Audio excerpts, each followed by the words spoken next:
The weather has been absolutely atrocious, even by the standards of that part of the world. There is mud in the fields everywhere, so it's making it very difficult for the Russians to advance from the north down to the pocket and from the west of the pocket into it to do what we were told that they were going to do only 5 days ago. They were going to encircle the main Ukrainian force there, so Mr. Putin could declare his own victory on the Great Victory Day and the Great Victory Day parade, which traditionally takes place on the 9th of May. The timetable has slipped very badly on that. Authorities in Ukraine say a band of Marines have made a last stand in the besieged city to buy them more time against Russian forces. Meanwhile, one of Russia's ships in the Black Sea has been badly damaged and evacuated.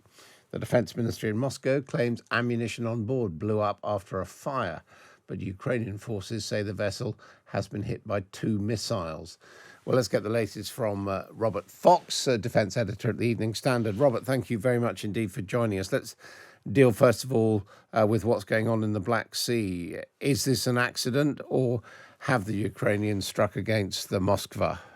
It's very interesting that British and American intelligence is not finally confirming that the Moskva was sunk by the Ukrainian missiles, but it is looking extremely likely.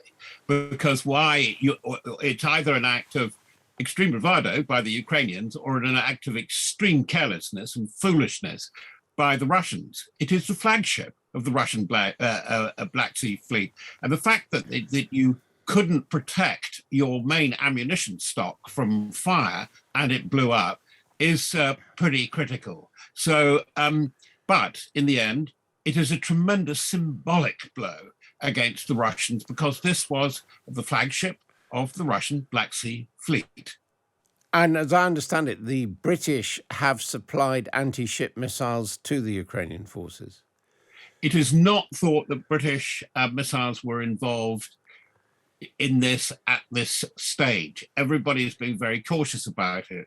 But there is possibly a British angle in that the Royal Navy has been training the Ukrainian Navy in littoral warfare, that is coastal warfare, how to deal with a very difficult situation. And there has been no denial of that from the Minister of Defence in London today. And Robert, what is your assessment of the state of the war in Ukraine now? Well, we're just coming out of what I would think would be described on both sides as an operational pause. They had to draw breath.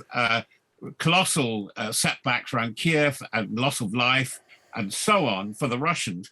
What we're not hearing is what is happening on the Ukrainian side, and it must be very difficult. They have taken casualties. We are being prepared for a heavy battle in the southeast of Ukraine, as you know, for the 2 Donbass enclaves, which are now united, Luhansk and Donetsk. But this has been a long time coming. What is worrying is that if the Ukrainians get stuck there, bogged down, the operative word, they give themselves very little room for maneuver. They have got to be able to maneuver. But bogged down, as I said, is absolutely the right word. The weather has been absolutely atrocious, even by the standards of that part of the world. There is mud in the fields everywhere, so it's making it very difficult for the Russians to advance from the north down to the pocket and from the west of the pocket into it to do what we were told that they were going to do only 5 days ago.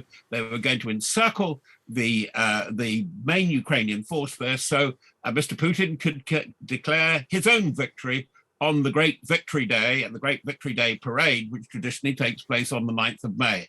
The timetable has slipped very badly on that. And what about Maripole, which by all accounts has been smashed to smithereens with tens of thousands of people killed? But how vital is it that the Russians take control of that? It is very important, because it's very important on their link, as you know, to link up with Crimea and link along that coast. But they have got a shell there. They announced that they had quelled all resistance, as they put it, in Maripole this morning. That has not happened. people, whether it's just the small band of Marines who are said to be running out of ammunition, have managed to hold out.